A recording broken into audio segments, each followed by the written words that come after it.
a presença de 2 pessoas que vêm trazer um tema muito importante para o desenvolvimento humano, que é justamente a linha do nosso trabalho dentro do Anthropos. É um grupo que vem, há quase 4 anos preocupado com as questões de educação, apesar de eu, como fundadora do grupo, ser da área de economia, né, a gente, como professores universitários que somos, a gente tem que se alinhar com todas as pessoas da área de educação para trazer uma formação continuada, tanto de professores e uma preocupação com todos os desafios da educação para todos os campos de conhecimento e para todas as épocas da nossa vida, né.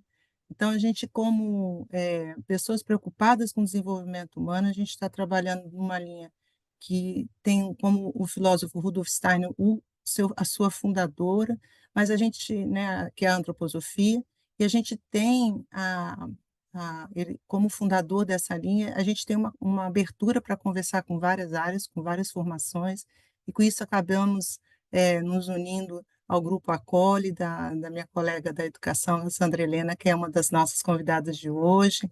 Muito obrigada por aceitar participar, e também com a Patrícia, psicóloga, também agradeço a presença e o aceite, representando também o Instituto Maiano, que é também um instituto de São Paulo, preocupado também com a formação de professores, com o desenvolvimento infantil. Então, assim, todos nós, a Sandra Helena também preocupada com a integralidade do ser humano, a coincidência de atuações, né, que a gente vai descobrindo à medida que a gente vai buscando novas redes de pensamento comum e até caminhos alternativos que levam a esse pensamento comum. Então, a gente quer fazer essa troca hoje e com muita alegria também recebemos tantas inscrições e tantas pessoas interessadas no tema, que essa nosso encontro de hoje fica gravado para quem não pôde estar presente, que acontece também, né, de muitas pessoas quererem depois nos escutar, e também peço para a gente fechar os microfones, por favor. E aí a gente tem todas essas questões que nos afligem, que nos colocam numa busca, né, de um conhecimento e também de uma ação de mundo. E o grupo Anthropos tem feito isso, e a gente fica muito feliz, assim, de conseguir parcerias e pessoas que vêm se dispor, né, de ter o seu tempo dedicado à nossa atividade. Gente, vamos lembrar de desligar os microfones à medida que vai entrando aí, beleza? E aí eu queria só fazer uma rápida apresentação, né, porque a professora Sandra Helena é da Faculdade de Educação da UFJF, ela é coordenadora do grupo Acolhe que eu mencionei, que é um grupo de estudos e pesquisas em educação, desenvolvimento e integralidade humana, e a psicóloga, né, Patrícia Gemael, a gente está tanto na área de educação que acaba errando, né, Patrícia? Psicóloga, que é diretora também do Instituto Maiano de São Paulo e formadora de profissionais de educação infantil, né, com base na pedagogia Waldorf, neurociência e abordagem empírica. A gente tem essa apresentação lá na chamada do nosso evento, mas, né, caso vocês precisem, assim, de mais indicações, de atuações de todos os nossos parceiros, entre em contato que a gente passa também os contatos das pessoas que vieram e que sempre vêm no grupo, para poder ter também mais entendimento desses trabalhos desses profissionais, né? E eu tenho também que citar os colaboradores todos aqui que ajudaram e que vão ajudar no evento de hoje, a professora Rosemary, que é nossa mediadora também do Instituto Maiana, a Dora, professora Maria Auxiliadora, que não pôde estar aqui conosco hoje, mas que também nos ajudou, né? E o Juan, grata, né, por toda a sua atuação aí, Juan, docente, bolsista do Anthropos, que está trabalhando também conosco para executar colocar em pé, né, nesse nosso trabalho de hoje. Então, eu vou, sem mais delongas, né, agradecer novamente, passar a palavra para vocês. E aí, eu queria deixar livre para quem vai começar. Eu acho que Sandra Helena ia começar. Como é que a gente tinha combinado? Era isso, né? Então, eu agradeço novamente e passo aí a palavra para Sandra Helena. Obrigada, boa noite. Obrigada, Silvinha. Eu vou projetar aqui o meu slide antes de fazer as saudações, só porque eu vou aproveitá-lo até para eu poder dizer do meu lugar de fala, né?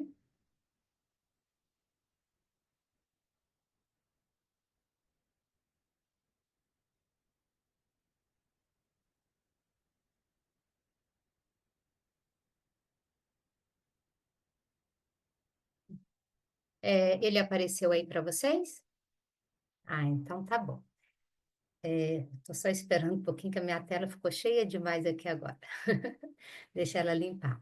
Então, como Silvinha disse, né, o meu nome é Sandrelina e eu sou professora na Faculdade de Educação aqui na Universidade Federal de Juiz de Fora e sou coordenadora do Grupo Acoli, que é um grupo de estudos e pesquisa em educação, desenvolvimento e integralidade humana. E eu quero começar agradecendo, e aí a primeira pessoa que eu vou agradecer, apesar que eu não a vi aqui na sala, é a Rafaela. A Rafaela, ela esteve comigo em uma disciplina, a disciplina Educação, Espiritualidade e Saúde, lá na Faculdade de Educação, e foi através da Rafaela que eu tive contato com a Silvinha, e por isso eu estou aqui hoje, né? Então, a gente vai vendo como que a gente vai criando aí uma rede de conexões que vai nos aproximando a partir das nossas preocupações, dos nossos objetivos e dos nossos ideais, né? Quero também agradecer a Silvinha pela oportunidade deste momento, por ter me provocado nesse desafio, né? Então, assim, estou muito feliz com isso, me alegrou bastante. A oportunidade de conhecer também a Patrícia, a Rosimeire, o Instituto Maiana, que, assim, apesar de já ter escutado falar sobre ele, né, eu ainda não havia tido nenhum contato. E também a todos vocês que estão aqui, né, nessa sala, tem aqui algumas pessoas que é do Grupo Acolhe, a Raquel, a Lúcia. Não sei se já entrou mais alguém, mas que está aparecendo aqui na minha tela são só as duas. Então, quero agradecer também que estão sempre comigo aí nesse desafio, exatamente de provocar o campo da educação para pensar questões que vão além dos conteúdos escolares, né? Que deveriam, estar transversalmente nas propostas curriculares, nas propostas pedagógicas, mas que não estão. Então, acaba sendo sempre um desafio e a gente está sempre sendo provocados a pensar isso. Então, assim, o lugar de onde eu falo, né? O meu lugar de fala é enquanto pedagoga, professora na Faculdade de Educação, e não estudo e não trabalho a filosofia do Rudolf Steiner, né? A nossa principal base teórica hoje é a logoterapia e análise existencial, que é uma teoria postulada por Viktor Frankl, mas que tem muitos pontos de diálogo, principalmente em função da perspectiva da concepção de sujeito, né, que ele vai trazer para a gente, que a gente vai estar aí dialogando. Eu fiz aqui alguns slides para poder conduzir um pouco a minha fala, para eu não me perder e ficar dentro também do tempo que nós nos organizamos, né? Esse desenho que está aí, esse ser humano que aparece aí, é o mascotinho do Grupo Acolhe. Em algum momento das nossas ações de extensão, ele surgiu, ele foi criado e ele, desde então, ele tem nos acompanhado também nas nossas ações. A gente tem, né, o nosso logo é o dente de leão, porque a gente acredita que, por menor que sejamos, né, quando a gente compartilha os nossos estudos, os nossos aprendizados, a gente sempre tem aquela possibilidade de levar sementes para outros lugares, né? E essas sementes disseminando, elas vão também produzindo outras possibilidades de existência, outras possibilidades de vida. E o fio que eu vou puxar aqui para contribuir nessa conversa, ele vai trazer uma tessitura a partir das reflexões que perpassa o percurso formativo na vida acadêmica. Isso porque, né, dentro do que eu fui pensando para esse momento, eu entendi que a tessitura do desenvolvimento humano, especialmente em nossa sociedade, se a gente estivesse num outro grupo social, numa outra cultura, talvez não, mas na nossa, ela é implicada pelo percurso escolar. E dentro aí desse percurso, né, que não é um desenho único, não é universal, a gente sabe que as pessoas vão construindo aí o seu percurso de forma diferenciada, tem as questões sociais, econômicas, individuais, né, subjetivas, Mas se a gente aproximar bem, né, desse percurso, um olhar micro, a gente vai ver que tem ali diversas nuances, né, cores, fios se entrelaçando, mas se a gente ampliar um pouquinho o olhar e tiver um olhar um pouco distanciado, a gente vai ver que, apesar de não ser um desenho único, a gente consegue ter uma visão mais ampla, né? E é a partir dessa visão mais ampla também que eu gostaria de compartilhar aqui as minhas reflexões. E aí essas reflexões, elas vão tentar puxar um fio, né, uma tessitura que a gente vai tentar trazer desde a educação infantil até o ensino superior, mas aí dentro de uma visão mais ampla. E é essa reflexão que eu gostaria de estar compartilhando aqui com vocês. Bom, para falar então dessa tessitura, né, eu penso que a gente precisa falar de escola, porque a gente está falando de um percurso formativo que se faz nesta instituição social que nós nomeamos de escola. Mas aqui nesse slide tem outras palavras além de escola, né? Então tem ali a palavra promessa e a palavra vida. E por que que eu trouxe ali, né, a palavra promessa? Porque eu me coloquei em um lugar de reflexão em que, de onde eu vejo nesse momento, de onde eu olho nesse momento, eu comecei a perceber a escola como sendo um lugar de realizações ou não de promessas. Então, a escola como um lugar em que se fazem promessas e podem ser realizadas ou não. E aí eu busquei lá no dicionário a palavra promessa. Palavra que vem do latim promissa, que é o particípio do passado do verbo promito, que significa enviar para frente, deixar ir para frente, deixar crescer, garantir, assegurar. E promito, então, é algo que é garantido para o futuro. E em português, a palavra promessa remete a uma ideia de compromisso, de juramento, uma garantia ou um acordo que é estabelecido para o futuro. Em síntese, prometer seria afirmar previamente que vai se cumprir algo no futuro. Ou seja, é dar esperança, é levar a esperar que aquilo que foi prometido se cumpra. E aí aqui então é uma reflexão, né, para nós. Quais são os usos que normalmente a gente faz dessa palavra promessa em nosso dia a dia? E aí eu trouxe aqui dois usos, né? A gente poderia se estender mais, mas só para a gente se situar. Trouxe aqui duas situações, dois exemplos. Uma primeira é a seguinte: imagine que eu pegue um livro emprestado, então fui lá, peguei um livro emprestado com a Silvinha, e eu assumo com ela o compromisso de devolver esse livro exatamente no dia 15 de maio de 2025, às 15 horas, lá na Faculdade de Economia. Bom, eu fiz uma promessa, e uma promessa que é para eu mesma cumprir, de devolver o livro para ela num determinado dia, num determinado local e num determinado horário. Ou então, eu poderia, né, pedir dinheiro emprestado a uma pessoa amiga e me comprometer a devolver a quantia para ela exatamente no dia 20 de maio até às 18 horas. Então, assim, são duas promessas, né, que eu fiz, mas que eu assumi o compromisso, de cumprir a promessa.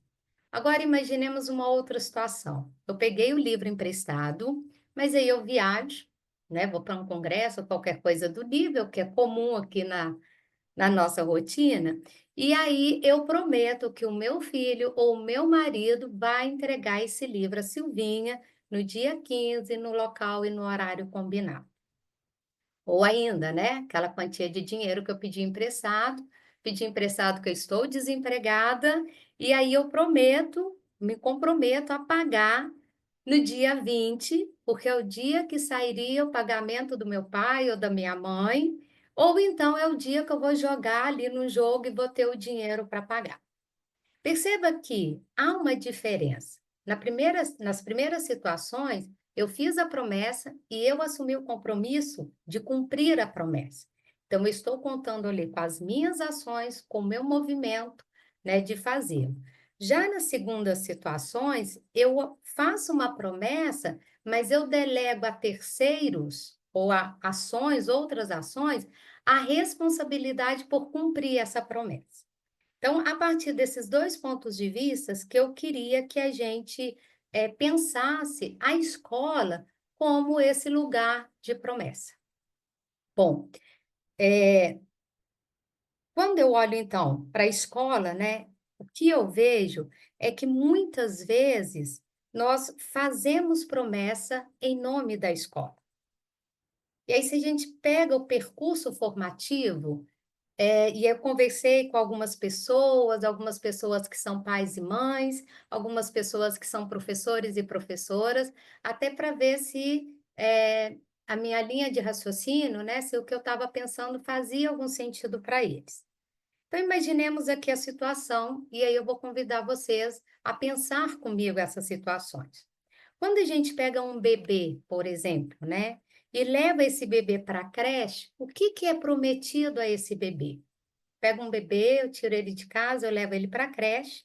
É prometido a ele normalmente, aí eu perguntei para uma mãe nessa situação, e eu perguntei assim, o que que você fala para o seu bebê quando você leva ele para a creche? Ah, eu digo para ele que ele vai para a creche enquanto o papai e a mamãe vão trabalhar para dar uma vida melhor para ele. Percebe que há aí uma promessa, né? Você vai para a creche porque no futuro você vai ter uma vida melhor. E aí eu fiz a mesma pergunta para uma mãe que tem criança na pré-escola e também fiz para a professora de pré-escola. O que que você fala com a criança quando você leva ela para a pré-escola? Ah, você vai para a escolinha para brincar e fazer amigos. Percebe que há aí uma promessa? Você vai para a escolinha e aí o que que você vai ter em contrapartida, né? Há ali uma promessa de que você vai brincar e fazer amigos. E no ensino fundamental um, né, do primeiro ao sexto, ao quinto ano, você vai para a escola, aí aqui agora já muda o nome, né, já não é escolinha mais, já é escola, para você aprender a ler, escrever e fazer muitas coisas. Ensino Fundamental 2. Você vai para a escola para crescer, você vai amadurecer, vai aprender coisas que serão importantes no seu futuro. Ah, e lá você vai conviver com pessoas maiores e vai aprender a se virar diante das situações da vida. Veja como vão sendo construídas promessas ali em nome da escola. E no ensino médio? Você vai para a escola para crescer e se preparar para o futuro, para o vestibular, para entrar na universidade. Ou então você pode ficar lá no ensino médio, e você vai completar 18 anos e depois você decide o que vai querer fazer da sua vida. E no ensino superior? Ensino superior, né? Você terá liberdade e autonomia. Você vai ser um bom profissional. Você terá independência financeira. Você irá gerenciar a sua vida. Todas essas são falas que eu fui conversando com algumas pessoas e perguntando sobre isso, né? E do meu ponto de vista, de onde eu olho, cada uma dessas falas traz em si uma promessa. E quando a gente pensa em promessa, a gente implica que se alguém promete, se há uma promessa, também há que se ter alguém que vá garantir que aquele acordo estabelecido com o futuro seja cumprido. E no caso aqui colocado, quem é responsável pelo cumprimento da promessa que é feita em nome da escola? Quem é responsável por cumprir essas promessas que são feitas em nome da escola? E por que que eu comecei a pensar muito sobre essas questões? Porque me parece que essas promessas foram feitas para que terceiros cumpram. Não necessariamente a pessoa que está fazendo a promessa é a pessoa que vai cumprir a promessa, né? Ela estabelece algo para que outros cumpram. Não sei se vocês já pararam para fazer essa reflexão, não sei se faz sentido para vocês, se eu continuo nessa linha de raciocínio, se não. Mas, assim, depois de conversar com algumas pessoas, me pareceu que fazia sentido.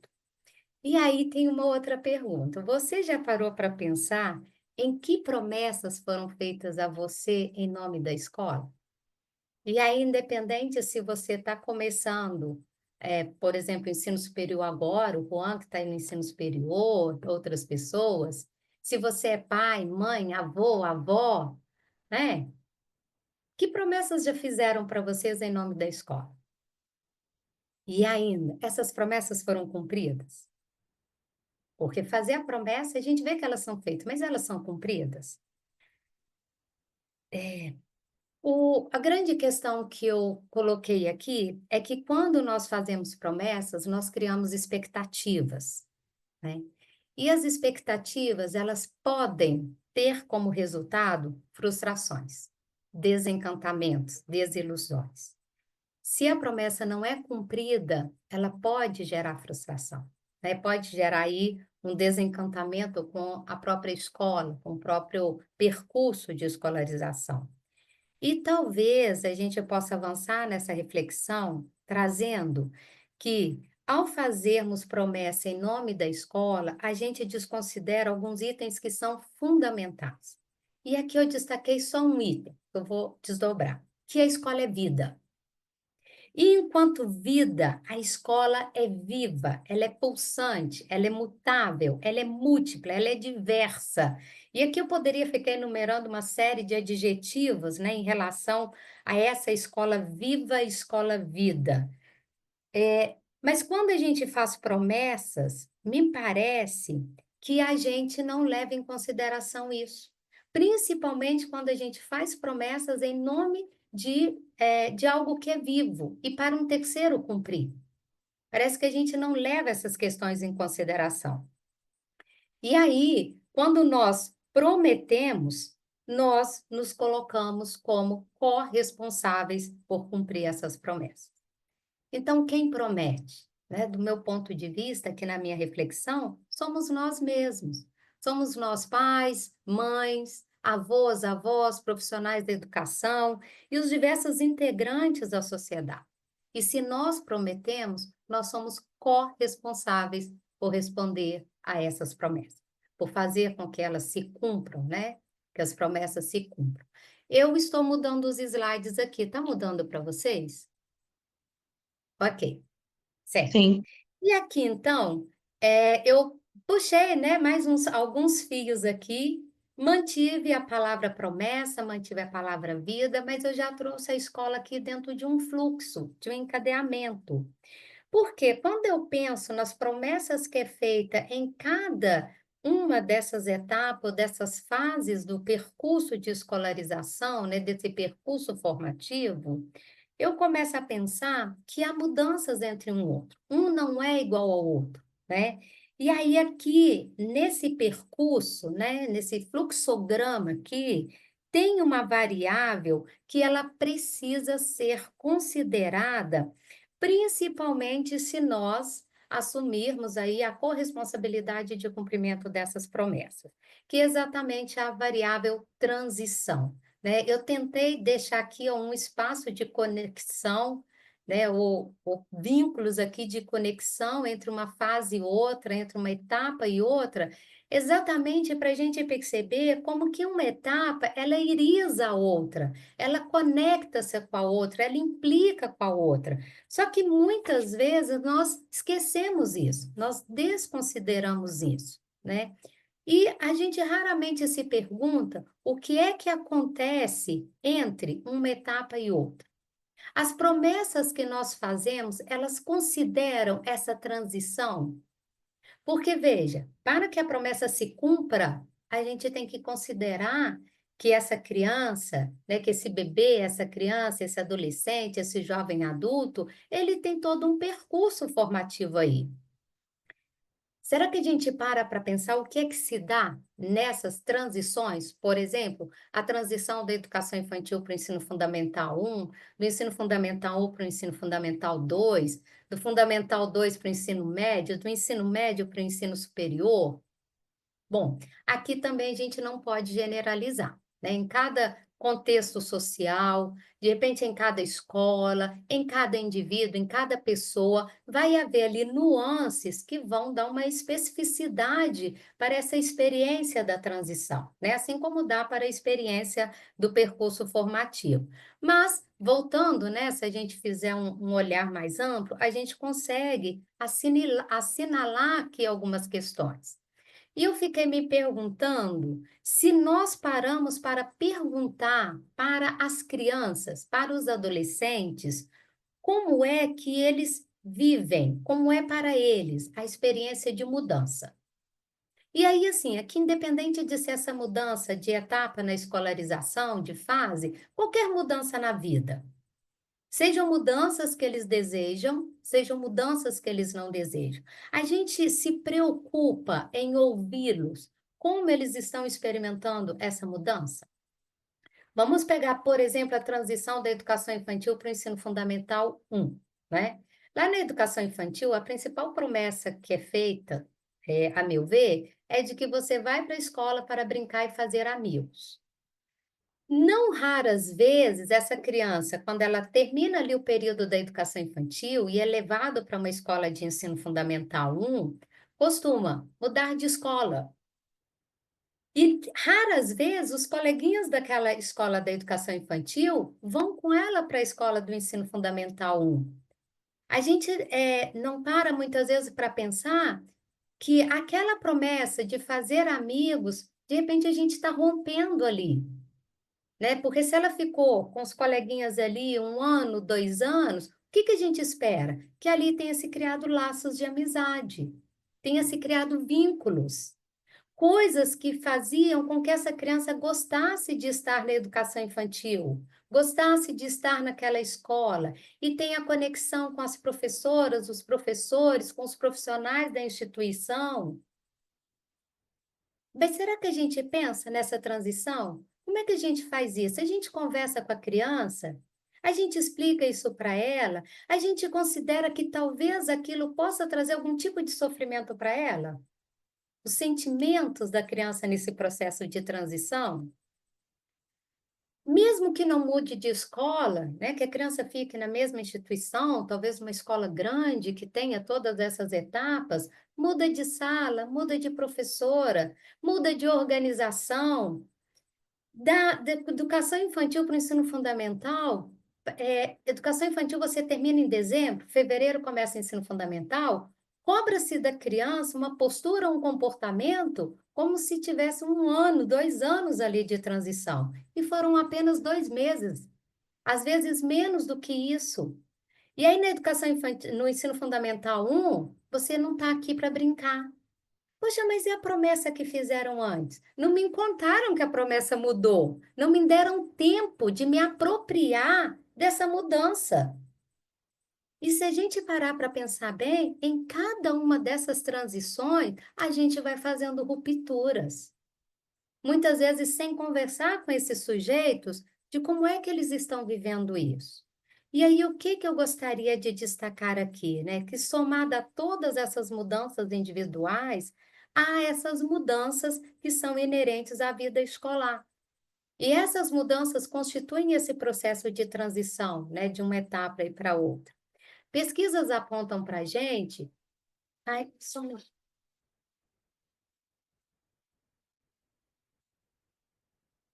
Pesquisas apontam para a gente que nesses momentos de transição, nós temos aí funis na educação, né? Nem sempre as pessoas conseguem dar continuidade. E aí, quando a gente pergunta, mas por que que fez o ensino fundamental 1 e não foi para o ensino fundamental 2? A gente tem muitas explicações, né? Do ponto de vista social, político, econômico, mas e do ponto de vista desse sujeito que está vivendo essa experiência, sabe? O que que acontece ali? E aí eu levantei uma hipótese dentro dessas minhas reflexões todas, que talvez esteja implicado aí também o fato de que as promessas feitas em nome da escola não tenham sido cumpridas, porque a gente não pensou nesse sujeito. Então, talvez dentre essas variáveis, a gente tenha que começar a computar as variáveis subjetivas. aquelas que é inerente ao ser humano, aquelas que é do ser humano. Talvez tenha que, o que a gente vai ver aqui é que não ter sido cumprida as promessas que foram feitas pode ser, né, um desses fatores aí de ruptura. Por quê? Quando há essa ruptura, vai haver ruptura também numa construção que é extremamente importante nesse processo, que é o senso de pertencimento. É o sentir-se pertencente. Dentro dessa hipótese do não cumprimento das promessas que é feita em nome da escola, eu trouxe essa questão do pertencimento. Porque desde a creche me disseram o quê? Que de uma forma ou de outra eu iria pertencer. Eu iria sentir-me pertencente à escola. Eu iria constituir-me como parte integrante da escola. Mas parece que há aí várias rupturas. Bom, e aí então eu trago essa hipótese também, né? Que o fato de não se sentirem pertencentes ao espaço-tempo chamado escola possa ser um dos fatores de, nessas transições, muitas pessoas ficarem ao longo do caminho. Esse não sentir-se pertencente, ele pode se dar por diversos fatores, que não dá tempo, né, de desenvolver aqui, mas que a gente pode conversar num outro momento, que aí eu vou destacar três dimensões, né, que é a questão do contexto social, a questão do corpo, porque muitas vezes as regras de pertencimento ao grupo não é atendido, né, por esse corpo que vive, que se expressa, e também os aspectos do âmbito afetivo, do âmbito emocional. E aí, o desencontro que há, e um desencontro que muitas vezes é repetido e duradouro, entre aquilo que a escola oferece, entre a promessa que foi feita em nome da escola e aquilo que o estudante deseja ou precisa, se constitui um obstáculo à construção desse senso de pertencimento. Talvez o cumprimento, né, das promessas que é feita em torno da escola ou em nome da escola, se nós nos preocupássemos com esse cumprimento, talvez fosse menos difícil construir esse senso de pertencimento e os estudantes sentirem-se pertencentes à escola. E talvez a promessa que não se cumpre, né, por negligenciarmos aí essas variáveis, vai constituir esse obstáculo. Eu tive a oportunidade de conversar tanto com crianças do ensino fundamental 1, quanto com jovens adultos, né, na universidade, sobre essa questão do pertencimento. E dentre as respostas registradas em nossos trabalhos, em nossas pesquisas, é muito interessante como que o fator amizade foi preponderante para a construção do senso de pertencimento. Isso foi uma coisa que, assim, quase todas as respostas, quase todas as falas, ou vinha explicitamente a palavra amizade, ou vinha algo que nos levava a associar aí com a questão da amizade. O que aponta para nós que esse fator amizade, ele é fundamental na construção do senso de pertencimento. E aí, eu fiquei pensando, né, se fazia sentido, então, entrelaçar aí esses fios da construção do senso de pertencimento com a amizade. E me parece que sim. E aí eu trouxe a palavra amizade para compor aqui conosco essa tessitura. As respostas das crianças, né, quando perguntadas sobre o senso de pertencimento, sobre perguntada, dessa relação com a escola, na educação infantil, é muito comum quando a gente pergunta para as crianças: você gosta da escola? O que que você faz na escola? Sempre aparece a relação com os amigos, né? Do meu melhor amigo, meu amiguinho, porque eu brinco. Então, perceba como que se nós pararmos para ouvir desde a criança pequenininha, ela vai nos dar indicativos de o que que é importante para ela, o que está sendo significativo para ela, o que está, onde que ela está encontrando sentido para viver aquela etapa do percurso formativo. Aí a grande questão é: nós estamos escutando as crianças? Nós estamos escutando os adolescentes, nós estamos escutando os jovens adultos, né? E aí a gente poderia ir aos idosos e por aí afora. Nós estamos escutando, né? Essa é uma pergunta importante. Ou a gente só quer falar, falar, falar, falar, falar. Bom, Quando eu conversei com as crianças do ensino fundamental 1, eram crianças de quarto e quinto ano, e aí eu perguntei se elas se sentiam pertencentes às escolas, e foram falas muito interessantes, coisas do tipo, abre aspas, me sinto pertencente, pois tenho meus amigos que são meus amigos desde a infância. Isso crianças de 10 e 11 anos.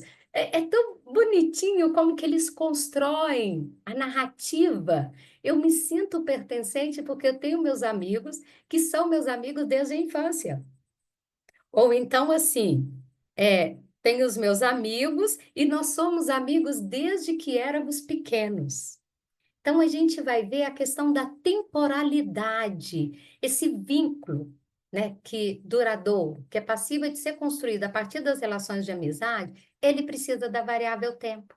Só que se eu desconsidero esses fatores e começo, né, leva a criança para aqui, claro que a gente não pode generalizar, porque existem situações bem específicas, mas eu estou colocando no sentido de considerar o que é que a criança precisa para construir esse senso de pertencimento.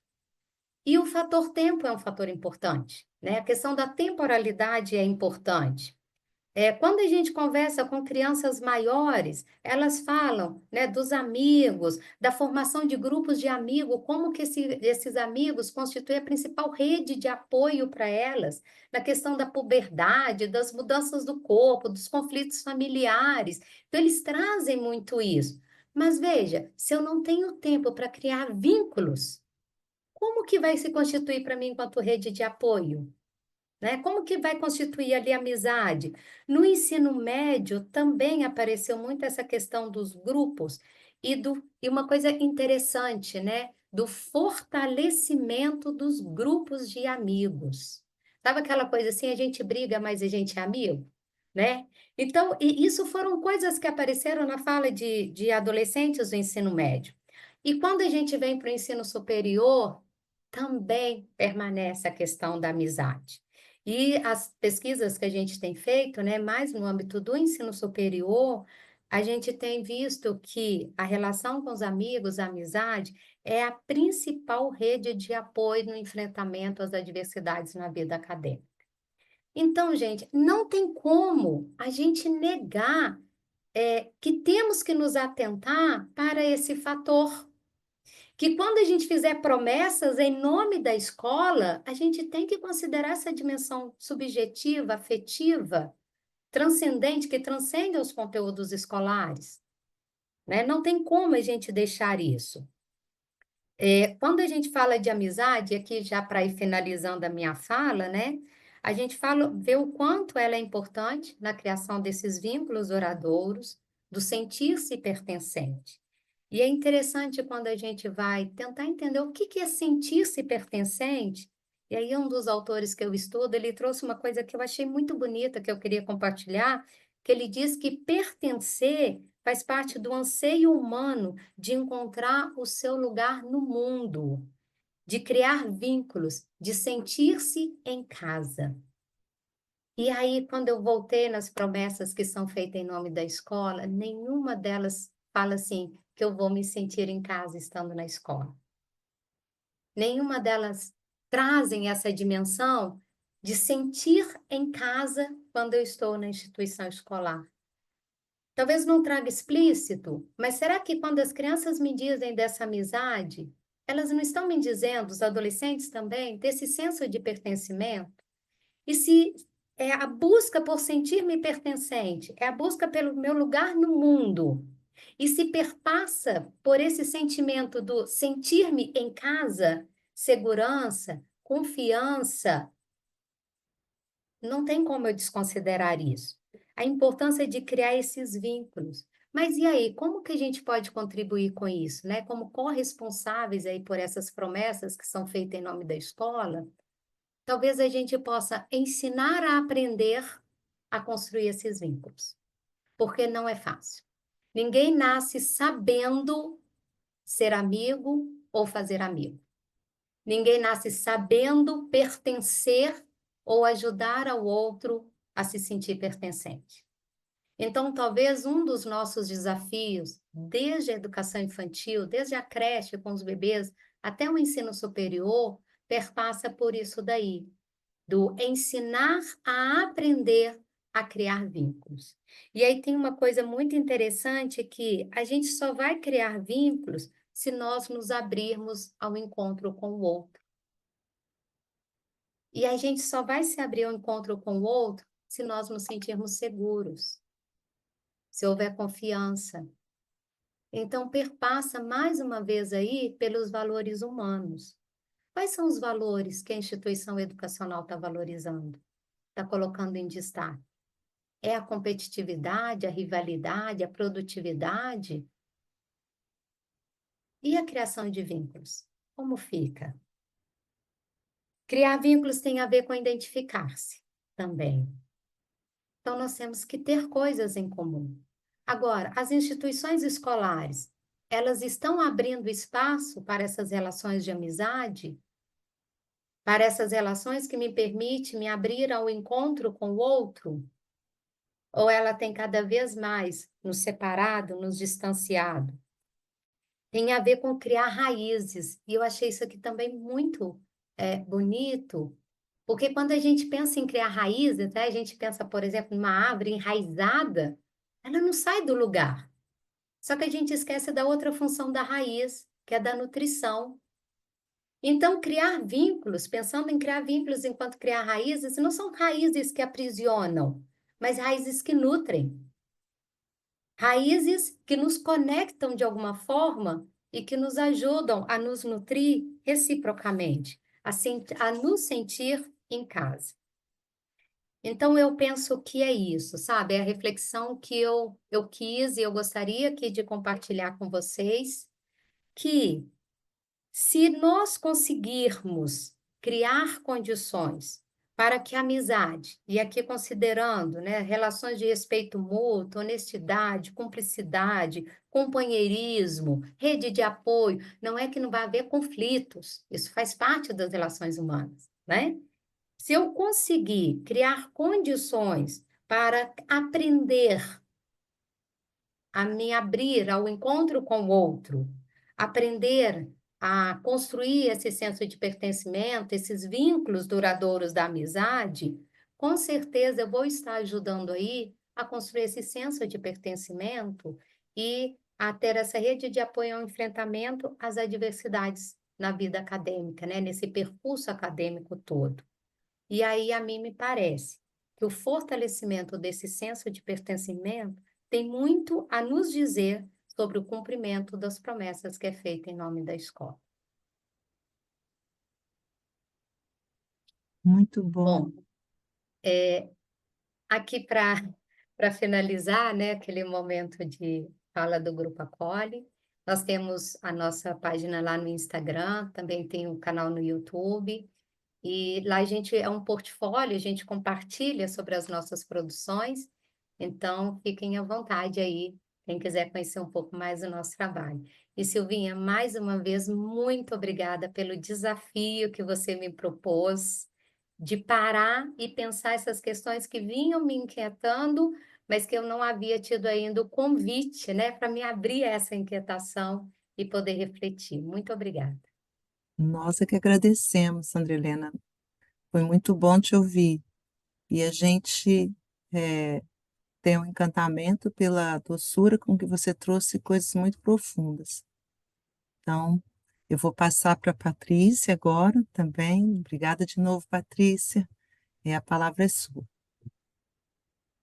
Obrigada, Silvinha. Obrigada pelo convite, pela oportunidade de estar aqui com vocês, né? Agradeço a Sandra Helena pela fala sensível e muito, né, uma reflexão muito importante essa que você trouxe para nós aqui, super importante pensar nos vínculos, né, e nessa sequência realmente entre os momentos da educação, como é que faz essa conexão entre, né, os diferentes estágios da educação, né?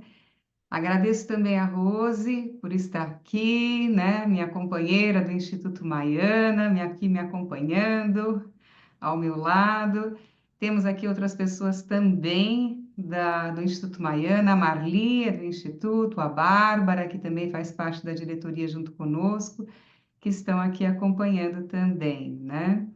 É um prazer estar aqui com vocês. Para mim também é uma oportunidade falar um pouquinho sobre a educação infantil, sobre os fios que conectam, né, com a vida adulta. Bom, eu sou psicóloga, a Silvinha já me apresentou brevemente, né? E eu trabalho em consultório particular, eu atendo crianças e faço orientação aos pais, né? E dou muitas aulas também falando sobre o desenvolvimento infantil. Então, vamos lá. Vou começar aqui compartilhando uma tela, né? E falando um pouco sobre. Ah, começou aqui no lugar errado, peraí, né? E para falar um pouquinho. A gente vai fazer meio que um passeio rápido pelo desenvolvimento infantil. Vou falar um pouco do desenvolvimento de uma forma breve, né? Mas tentando puxar esses fios que levam da educação infantil ao ensino superior, tá bom? Então vamos lá falar dessa trama do desenvolvimento humano, né? Eu trouxe aqui uma frase que é muito valiosa para nós do Instituto Maiana, né? Mas que eu achei que tinha uma relação muito forte com o tema de hoje, que nós vamos falar. Então, ó, a nossa mais elevada tarefa deve ser a de formar seres humanos livres, que sejam capazes de, por si mesmos, encontrar propósito e direção para as suas vidas, né? Então, essa é uma frase do Rudolf Steiner, que é o fundador da pedagogia Waldorf, né? Filósofo, criador da antroposofia, e ele nos inspira no nosso trabalho, por isso nos acompanha sempre aqui, né? E vamos ver, vamos pensar juntos também, refletir como é que a gente traz, né? Realiza esse propósito, né? De formar seres humanos livres, né, que possam, por si mesmo, encontrar propósito e direção para as suas vidas. Vamos ver se a gente consegue encontrar aí alguma dica nesse sentido, né? Então, eu resolvi fazer uma pequena introdução aqui, né, falando sobre o ser humano de uma forma geral, né? Porque a gente vem ao mundo mas dentro de um contexto, né? É o palco, o cenário onde a vida vai acontecer de fato, né? Então, quando a gente nasce dentro de um momento histórico, né? E dentro de um zeitgeist, né? Essa palavra representa justamente esse clima intelectual, social e cultural de uma época, né? Então, isso traz todo um contexto, né? Então, a gente nasce dentro de uma família que tem uma ancestralidade, tem uma história aí para contar, né? E fruto de um encontro humano, né? Um pai e uma mãe, ou dois indivíduos, né? Ou uma rede de apoio. Hoje tem uma frase muito famosa, né, africana, que diz que é necessário uma aldeia inteira para se educar uma única criança, né? Então, a gente precisa realmente valorizar essa família estendida, essa rede de apoio, que na verdade é também a escola, né? Que ajuda, né, a apoiar o desenvolvimento infantil, principalmente na educação infantil, né?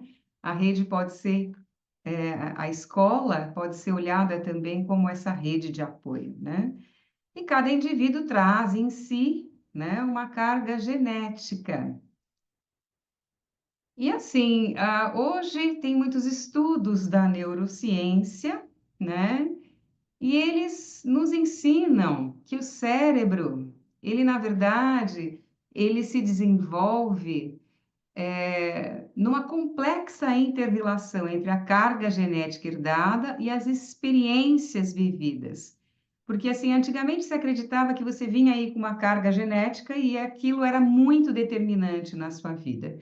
E hoje, com os estudos da neurociência, se descobriu que não é assim, que, na verdade, as experiências que você vive na sua primeira infância, né, a qualidade do vínculo que você estabelece com os cuidadores, né, a forma como a criança é cuidada, como ela é acolhida, esse ninho, né, que recebe essa criança, ele é muito significativo e ele vai formar realmente o cérebro da criança também, né?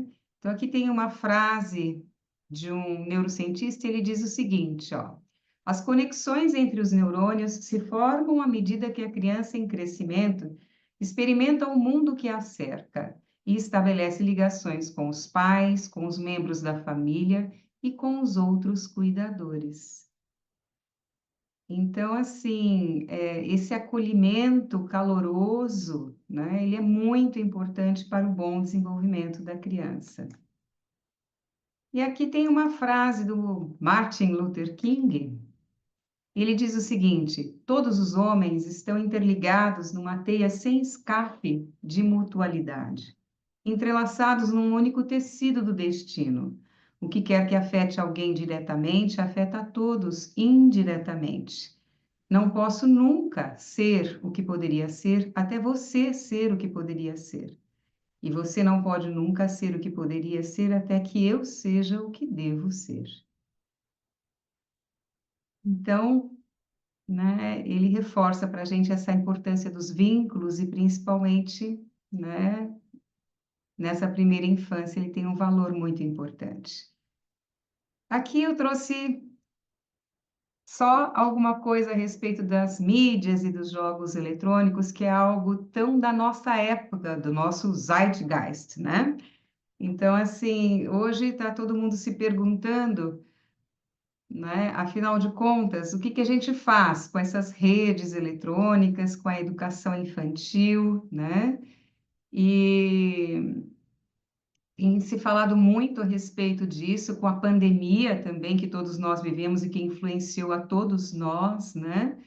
A gente percebe que viver numa determinada época cultural, isso traz um caldo, né? Uma substância que é igual para todos nós e que nos coloca com questões muito similares, muito parecidas, né? Tem uma identidade que nos permeia, né? Quando a gente mora, né? Vive numa mesma época cultural. E os jogos eletrônicos, né? As pesquisas hoje estão mostrando que eles afetam a estrutura cerebral. O cérebro ele se desenvolve principalmente na primeira infância, nos 3 primeiros anos de vida, né? E os jogos eletrônicos, eles trazem um espessamento de zonas cerebrais do córtex pré-frontal, né? E isso foi detectado nos gamers, né? E está associado a uma diminuição do QI, né? Tem um livro, né, muito conhecido agora, do Michel Desmourguet, onde ele fala isso, né? Ele traz essas pesquisas e isso fica muito óbvio o quanto é negativo realmente o uso desses jogos e mídias eletrônicos, principalmente na infância, né? E na adolescência também, mas na infância, onde a criança precisa tanto do movimento, né? E do brincar, os jogos acabam afastando a criança desse ambiente, né? Do brincar. E a mesma relação negativa foi igualmente descrita para usuários de televisão, olha que interessante, por tempo excessivo. Quando eu era criança, né, as crianças da minha época tinham como babá eletrônica a televisão, né? E aí a gente vê hoje que existem pesquisas que o uso excessivo também é negativo, né? E, e também os usuários, né, patológicos da internet também encontram dificuldades, né, problemas no seu desenvolvimento e efeitos no seu cérebro, né? Mas olha só, O ser humano é um ser social, então um bebê, ele não consegue sobreviver sem cuidados maternos, né? Isso parece muito óbvio, né? E muito claro para todos nós, mas a gente precisa se lembrar disso, né? Dessa rede social que é tão importante no desenvolvimento da criança, na formação do indivíduo, né? E né, o quanto é importante esses vínculos nessa primeira infância, né? Então, nós precisamos não só da família, mas também da escola, né? E para poder realmente desenvolver as crianças de uma forma melhor, né? Aqui tem uma frase que eu gosto muito da Amy Pickler, né? Aonde ela diz assim: como é diferente a imagem do mundo que uma criança recebe quando mãos silenciosas, pacientes, cuidadosas e ainda seguras e resolutas cuidam dela. E como diferente o mundo parece ser quando estas mãos são impacientes, rudes, apressadas, inquietas e nervosas. Então, quando um bebê nasce, a primeira notícia que ele vai receber sobre o mundo aonde ele chegou é justamente essas mãos que trocam as fraldas, que dão banho, né, que carregam esta criança. Como são essas mãos? Né? E aí a gente percebe a importância do tato, do toque, né? A criança ela precisa ser tocada para perceber o limite de si mesma e para compreender o limite do outro também, para ir desenvolvendo essa primeira imagem de si mesma, né? Mas assim, nos primeiros anos de vida, né? A criança ela adquire essas três habilidades que são habilidades que caracterizam o ser humano. É o andar, o ficar ereto e caminhar, né? O falar e o pensar, né? E, e a criança, ela, né, vai adquirir essa postura ereta e vai dominar o movimento no espaço, né? Então, movimento e equilíbrio vão estar presentes no andar da criança.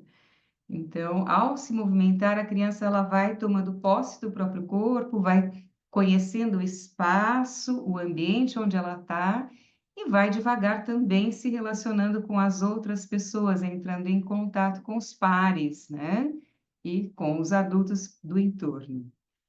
E o falar é uma habilidade que a gente desenvolve no contato com os outros seres humanos. Quando uma criança está num ambiente onde as pessoas falam, ela devagar vai começar a compreender o que é dito a ela e depois ela vai ter esse impulso, né, de se comunicar e isso ajuda no desenvolvimento da fala, né?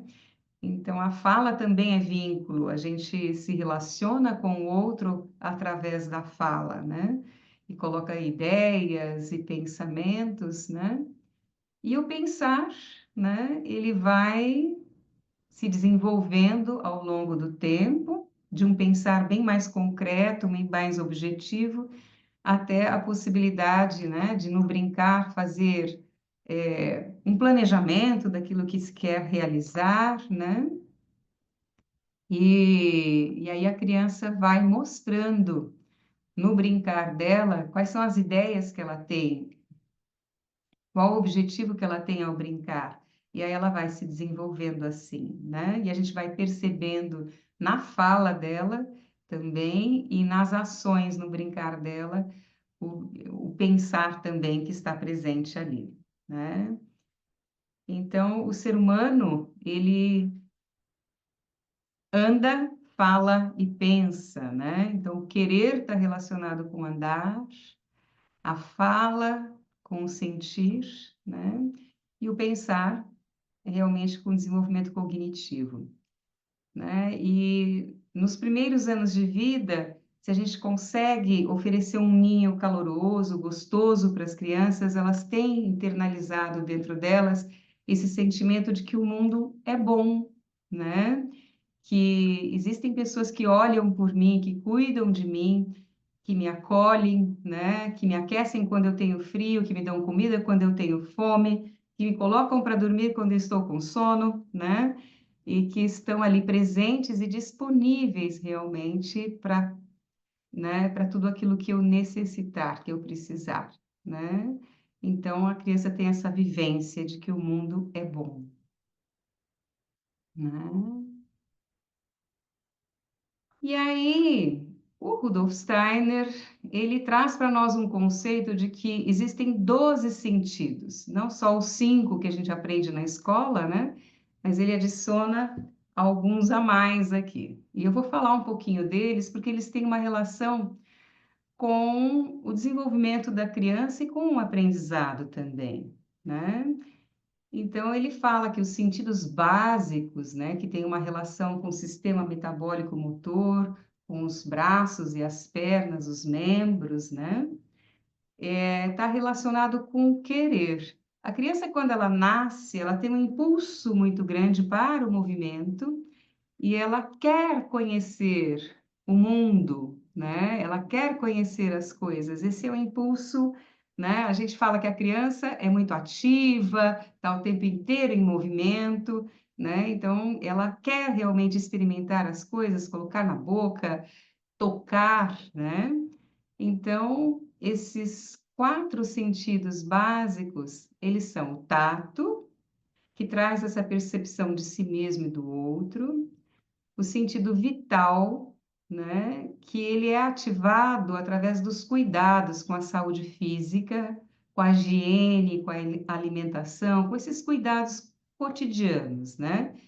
E isso traz essa sensação de bem-estar físico, essa sensação de que eu estou vivo e pulsante, né? Essa sensação de vitalidade e de saúde, né?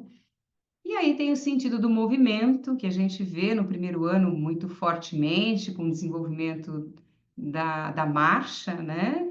Todo o desenvolvimento motor que acontece no primeiro ano de vida, né? E o movimento, ele traz essa sensação de liberdade, alegria e acolhimento, né?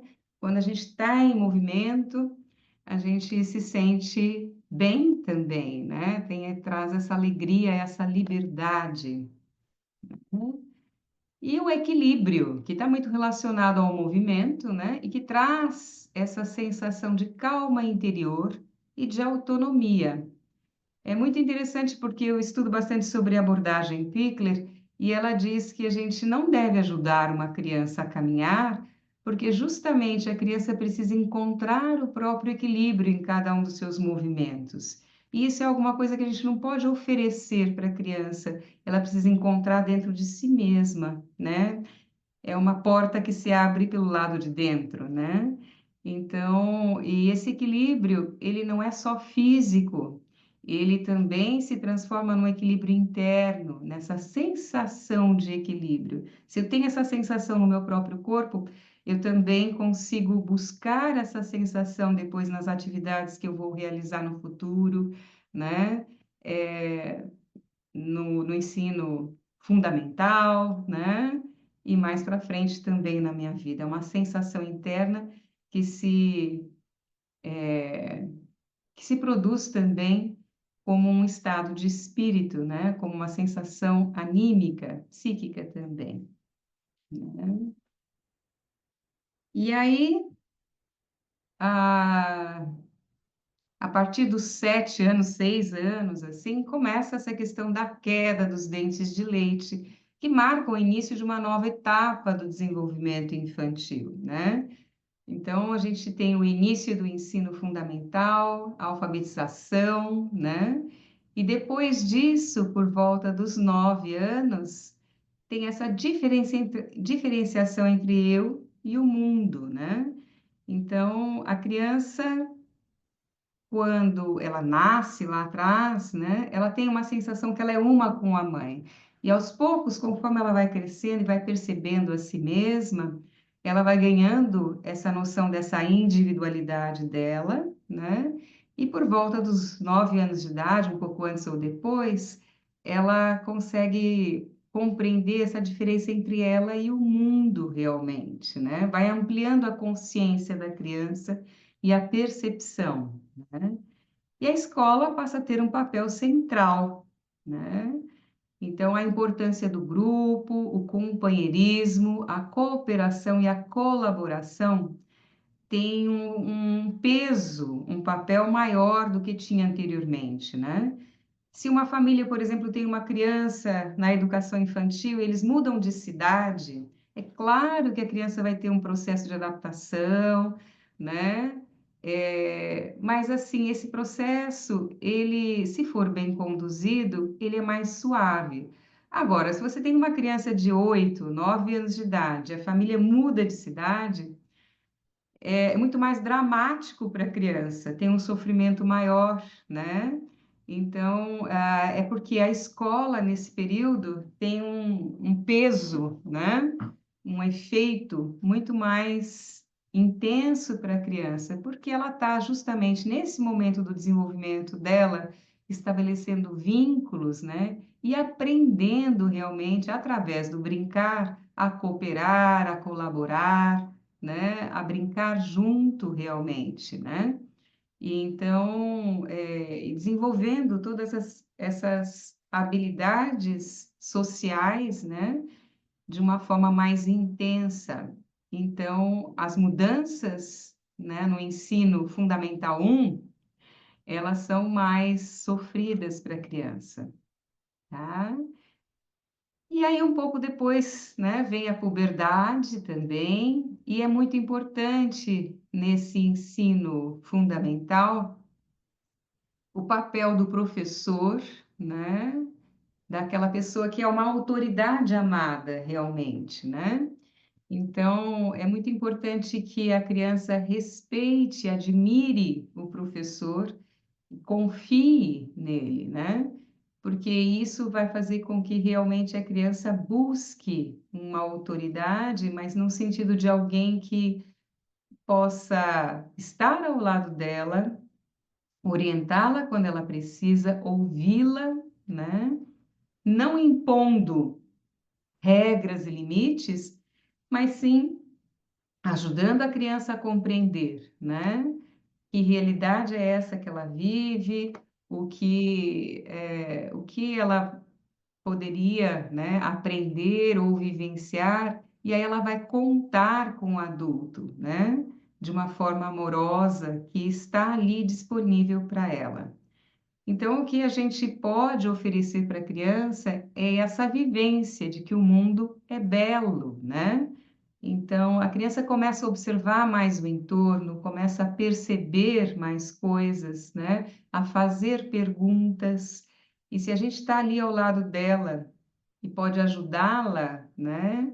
Ela vai entrar mais em contato com os sentimentos também, né? E, e ter alguém ao lado dela com quem ela possa contar é muito importante, né?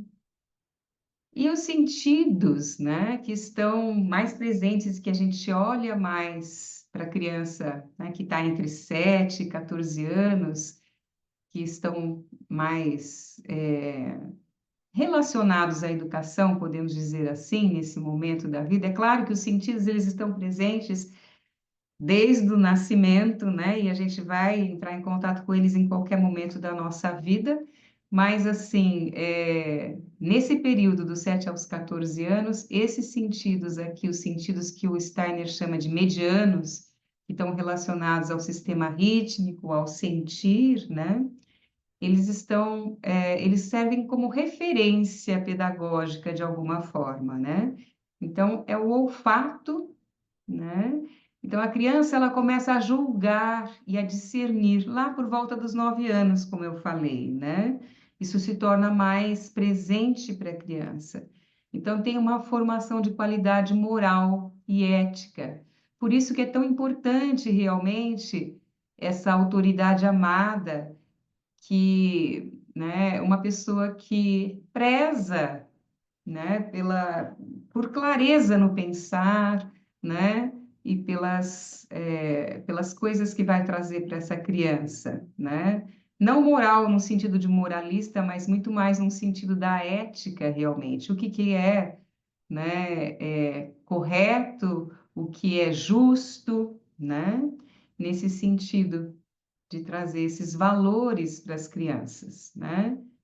E aí a gente tem também o sentido do paladar, né? E o paladar, ele traz para nós essa constituição de cada substância específica. Então, através do paladar, a gente consegue perceber quais são os elementos que estão na nossa alimentação, nesse prato, quais são os temperos, quais são os ingredientes, né? E olha que interessante, as palavras sabor e saber, elas têm a mesma origem, né?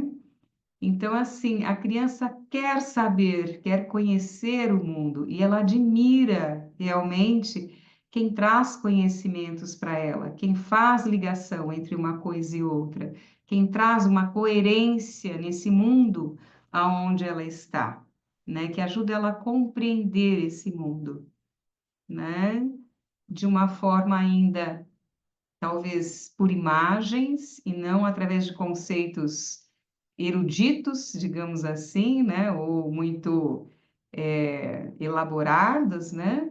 Mas ajuda ela a compreender através de imagens também, né? Não através de um conceito fechado, mas sim através de formulações mais amplas, né? Que não fechem tanto aquilo que é trazido. E aí a gente tem aqui o sentido da visão. E a visão é o sentido mais autoconsciente que nós temos. Ele nos ajuda, né, e dá fundamentação para o pensar. A criança, quando entra no ensino fundamental, ela vai começar realmente a fazer ligações, a pensar, a fazer conexões através do pensamento, né? E a gente ajuda muito a criança fazendo essas conexões através de imagens. E aí a gente tem também o sentido térmico, né? Então, que nos ajuda nessa questão de calor físico, calor ou frio físico, mas também anímico, né? Psíquico. Então, a gente percebe, por exemplo, o tom de voz das pessoas, como as pessoas se relacionam, né? O jovem começa a perceber melhor, né? O adolescente, o pré-adolescente.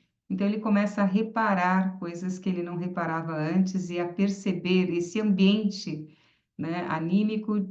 Antes ele vivia dentro desse ambiente anímico, meio que misturado a ele. Mas agora, né, entre 7 e 14 anos, ele começa a identificar isso, né, de uma outra forma. Então, e na adolescência, né? Quais são as coisas básicas, assim, que estão acontecendo na adolescência, entre os 14 e os 21 anos de idade? Então, a gente vê muitos altos e baixos emocionais, né?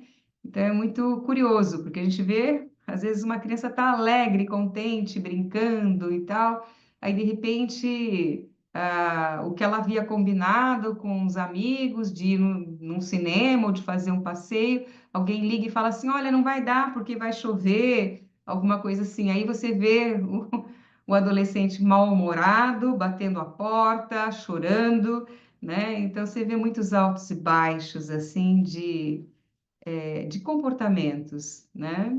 E começam a aparecer os ideais, né? A criança agora tem um sentido mais crítico com o mundo e ela começa a se perguntar: o que que esses adultos estão fazendo que não resolveram ainda esse problema?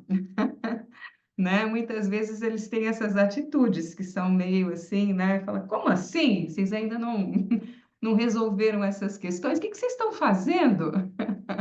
Né? Então eles se tornam bem mais críticos com os adultos, fazem muitos questionamentos e têm uma atitude às vezes de ousadia, né? E muitas vezes a gente tem que ser muito firme com eles, né? E é muito bacana que eles questionem, que tenham esse sentido crítico, que queiram melhorar o mundo, mas eles não podem jamais deixar de respeitar, né, os adultos, a professora, ou seja lá quem está diante deles, né? Eles têm sim uma necessidade maior de sono pela questão dos hormônios que estão muito forte no organismo deles, né? E tem aí muita impulsividade. Eles querem muitas vezes fazer as coisas e não esperam, não perguntam, não conversam a respeito e saem fazendo, né? E as amizades agora são muito importantes, os grupos sociais, tem essa questão do pertencimento ao grupo, né? Que também é muito presente, e a descoberta da sexualidade também, né? Do interesse pelo outro, os primeiros namoros, e aí começa essa descoberta sobre a sexualidade também. E o que a gente pode trazer para os adolescentes é esse sentimento de que o mundo é verdadeiro, né? O mundo tem contradições, tem certo e errado, tem o bom e o mal, né? Mas o mundo é verdadeiro, as ações têm consequências, né? E então, assim a gente forma adequadamente o adolescente, né? E aqui são os sentidos que, na adolescência, né, nos servem como referência na educação. Eles estão relacionados ao sistema neurosensorial, ao pensar, né? E aí a gente tem a audição, né? Através da nossa audição, a gente percebe os humores, os sentimentos, desejos e o espírito por intermédio dos sons e tons, né? A música é um excelente, é pedagogicamente muito importante, né? A música nos eleva, traz uma condição diferente ao ser humano, né? E ajuda muito na questão pedagógica realmente. Traz ritmo, né? O ritmo, uma questão a matemática também, né? A gente pode aprender através da música. Então, tem muitas questões que nos ajudam realmente a música, né? E a gente percebe esses humores, sentimentos, desejos, né? Através da audição. E aí a gente tem o sentido da palavra também, que é por meio desse sentido que nós discriminamos os sons, a linguagem e a natureza das palavras, né? Então, o valor da palavra também, o jovem, né, o adolescente, é importante que ele perceba que a palavra que foi dita não volta atrás, né? A gente pode até se desculpar, mas assim, a palavra que você usou de forma indevida, né? O que que você faz com ela também, né? Como que você volta atrás, né, na palavra que foi dita? Isso não é possível. Então, é importante, a gente educa muito o jovem, o adolescente, né? Conversando sobre essas questões, dialogando, ouvindo também o jovem, né? E fazendo perguntas, porque quando a gente traz a resposta, né, pronta, o jovem muitas vezes se contrapõe, questiona, né? Então, quando a gente traz perguntas para eles, a gente ajuda eles a fazerem o raciocínio que a gente gostaria que eles fizessem, para chegar talvez na mesma conclusão que a gente. Ou às vezes até trazerem um elemento novo para que a gente mude também o nosso ponto de vista, né? Então, eles já têm um domínio da sua cognição, eles já pensam muito, mas às vezes eles não consideram todos os pontos de vista necessários, né? Então, o uso da palavra, a possibilidade da comunicação, do diálogo é muito importante nessa fase da adolescência, né? E a gente também tem aqui o sentido do pensamento, segundo o Steiner, né? E esse sentido, ele traz o conteúdo simbólico e conceitos, né? A gente pode perceber isso. É a essência do pensamento do outro. Quando a gente ouve o outro falando, né? É interessante, a Sandra Helena começou a falar dela como dizendo, eu quero aqui trazer o meu lugar de fala, né? Então, muitas vezes a gente explicita isso ao falar, né? Trazendo, olha, o meu pensamento vem desse lugar, eu leio, eu estudo esse e aquele, né, teórico, eu trabalho nessa linha, né, como eu falei aqui também para vocês. Mas nem sempre as pessoas explicitam isso, mas a gente consegue, de alguma forma, ir percebendo o que está por trás do pensamento das pessoas ao ouvi-las, né? Ao observá-las, observar os gestos, as atitudes, a gente percebe também, e a fala, né? A gente percebe o pensamento que a pessoa desenvolve, né? E aí tem também, por fim, aqui o sentido do eu, né? Que nos possibilita perceber o eu do outro, né? Então, quais são os preceitos, crenças, valores, o posicionamento ético diante da vida, né? Então, a gente também consegue observar isso, né? E o Steiner, ele diz que isso é um sentido que a gente pode, sim, desenvolver. É uma habilidade que pode ser desenvolvida, tá?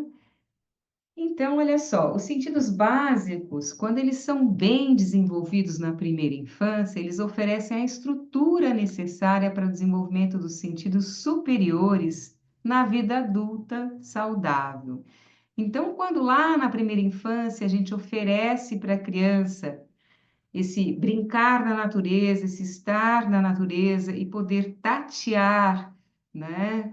A casca de uma árvore, as folhas, as flores, as pedras, né? E tudo aquilo que existe na natureza.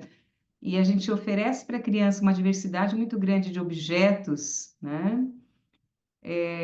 E também oferece para ela a possibilidade dela ser tocada de uma forma amorosa e tudo, a gente ajuda ela a desenvolver esse sentido do eu, né? Porque se eu percebo a mim mesma, né, eu consigo também perceber o outro.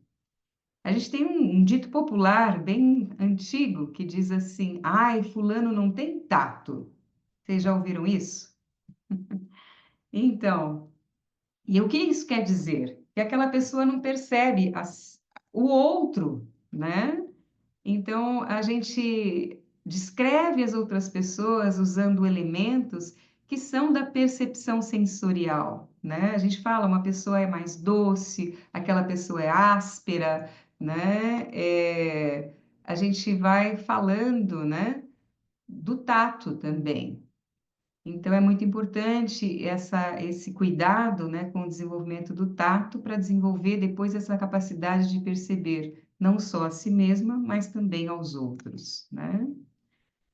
O sentido do movimento, né? A nossa fala tem movimento.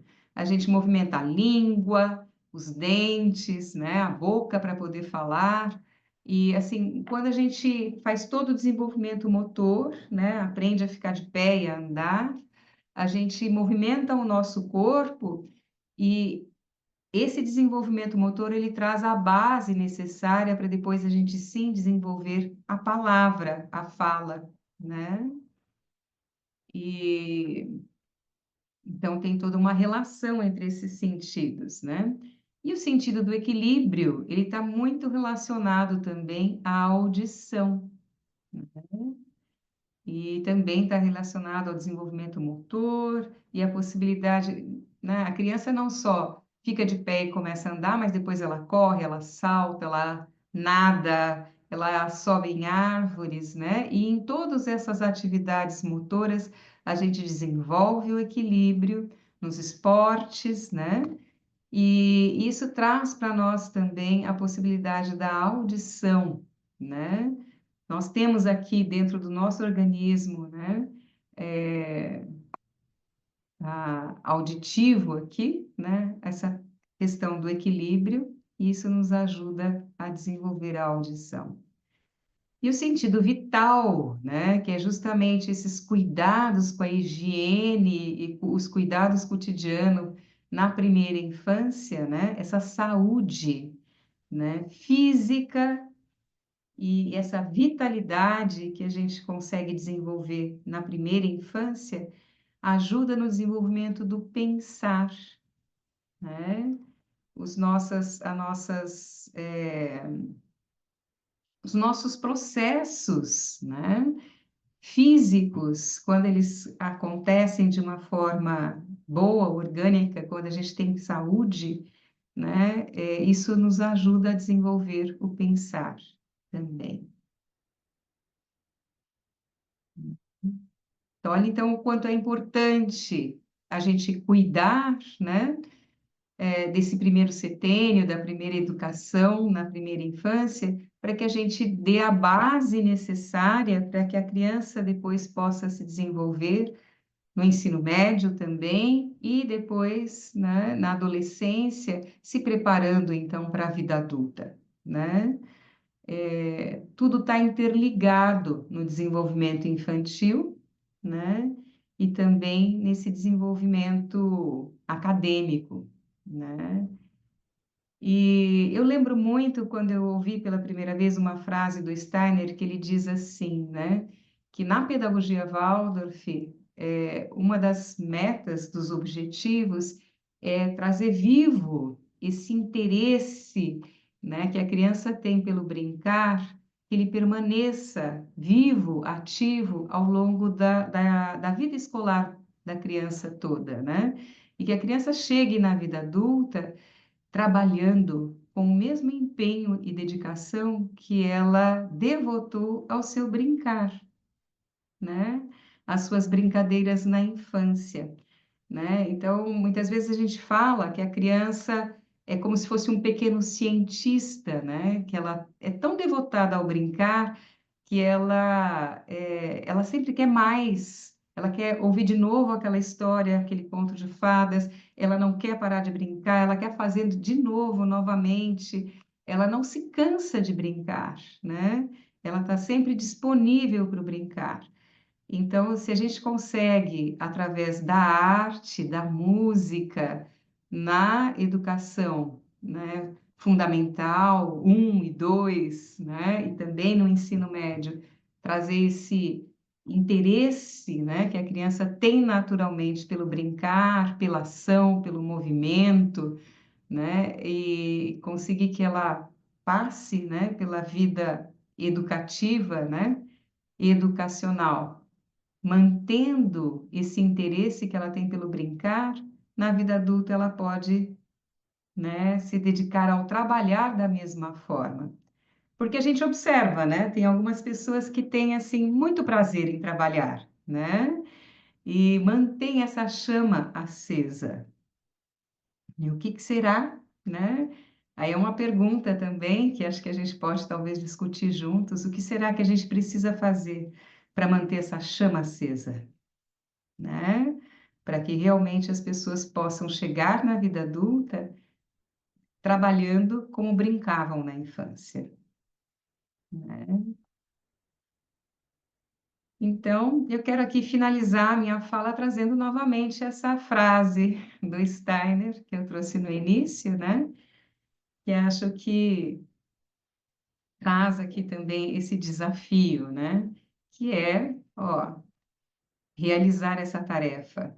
A nossa mais elevada tarefa deve ser a de formar seres humanos livres que sejam capazes de, por si mesmos, encontrar propósito e direção para as suas vidas.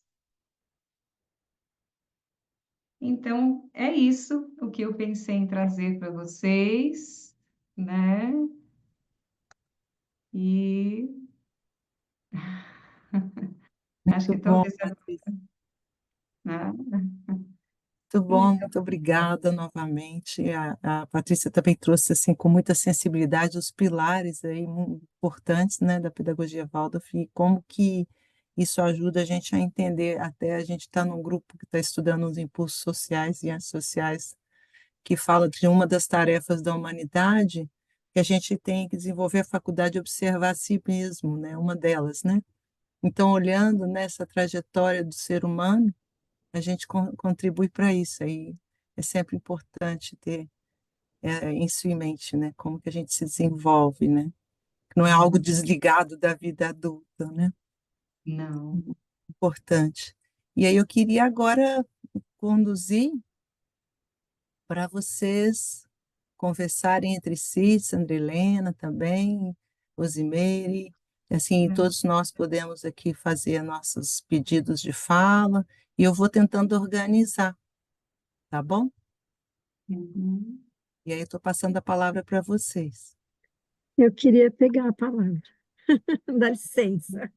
Por favor, Rose. Quero também agradecer a oportunidade de estarmos aqui, agradecer a Silvinha, a Sandra Helena pela clareza das reflexões, a Patrícia por ter trazido esse desenvolvimento humano de uma forma tão completa, ao mesmo tempo, essa complexidade, né, que Rudolf Steiner traz, aparentemente é complexo, mas eu queria fazer alguns alinhavos, já que nós estamos falando de fios, né?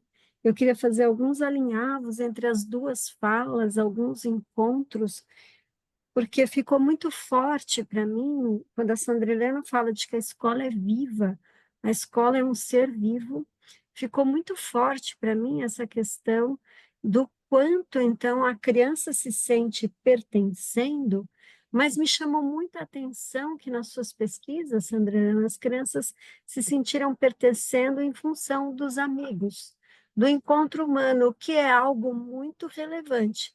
Mas, ao mesmo tempo, encontra-se, nós sabemos disso, que as crianças não trazem suas respostas, porque eu também faço essas perguntas, enfim, claro que você fez dentro de um contexto de pesquisa, mas a gente faz essa pergunta para as crianças e raramente elas dizem que estão encantadas ou se sentem felizes pela escola, por ir à escola, pelo que aprenderam, pelo que fizeram lá. E isso é uma carência da nossa época e do ensino, e é uma reflexão profunda que nós temos que fazer. E quando a Patrícia traz esse lugar da educação, da formação, considerando cada um desses aspectos do desenvolvimento humano, é muito interessante como nós temos várias linhas de estudo que poderiam nos ajudar a transformar a escola nesse lugar onde realmente se olha quem é a criança neste momento e do que ela precisa. E tudo que pode vir a partir de conteúdo exigido pelo Ministério da Educação em qualquer lugar pode ser trazido de uma forma que gere encantamento. E esse encantamento é esse lugar de atender à necessidade. Então, se uma criança, nos primeiros 7 anos de vida, ela precisa se sentir em casa, dentro do próprio corpo, em primeiro lugar, a escola tem que ter cara de casa, tem que ter atmosfera de casa, né? E se a criança está lá no segundo setênio, essa casa se expande, porque ela encontra muito mais fortemente, não que não tenha encontrado o outro no primeiro setênio, como a Sandra Helena muito bem disse, a questão das relações sociais, mas aí ela vai descobrir do que se compõe essa casa, e essa descoberta pode ser algo muito encantador para a criança, né? Então, há várias linhas que estão buscando isso. Como é que a criança pode se reencantar por esse mundo?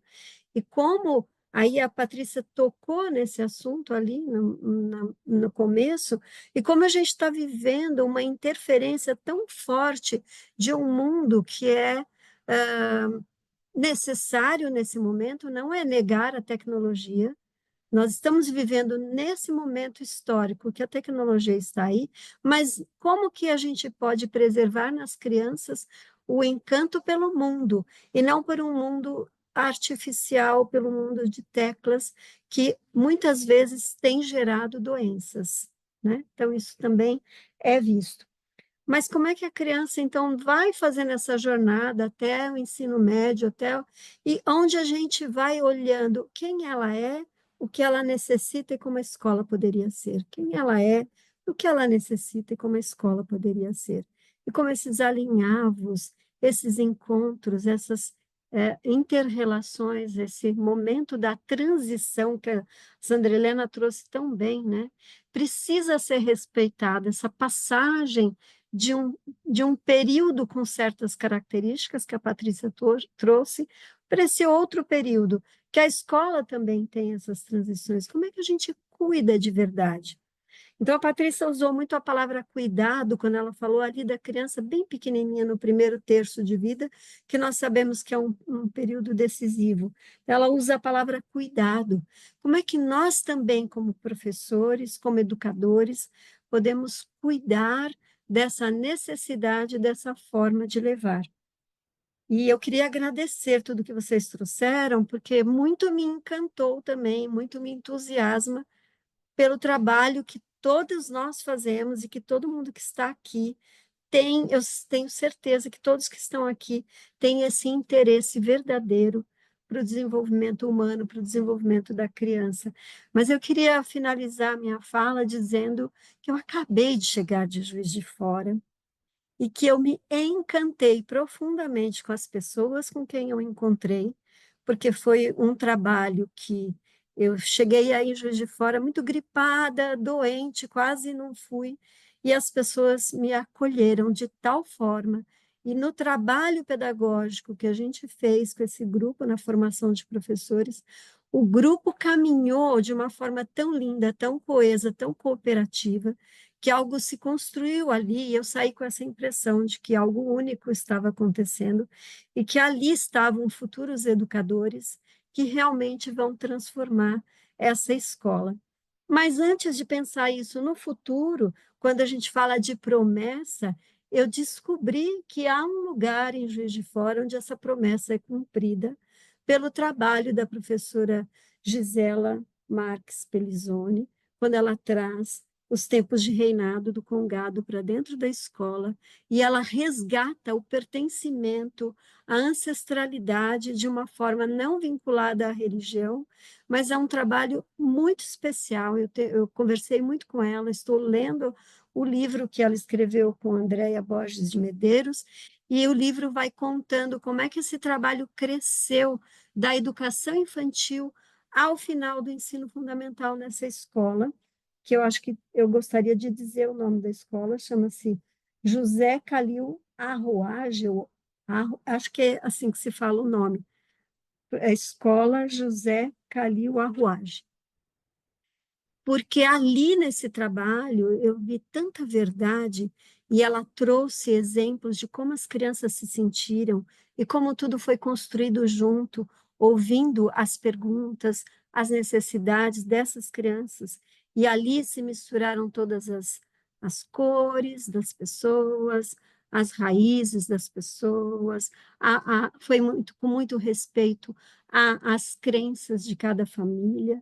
Então, eu queria dizer que aí em Juiz de Fora tem uma iniciativa assim, que eu vou ainda conhecer com os meus próprios olhos, eu prometi isso para Gisela, eu vou conhecer com os meus próprios olhos, porque é um lugar onde é possível, dentro de um caminho de respeito ao humano, a gente chegar nesse lugar da criança que se sinta pertencente e que se encante com a escola propriamente dita, com tudo que ela aprende e que ela se encante, acima de tudo, com as relações humanas, porque são essas que serão necessárias na escola que a gente vai precisar prometer para as crianças no futuro, mas relações humanas verdadeiras entre professores, direção, as instâncias mais elevadas da educação e pais e as próprias crianças.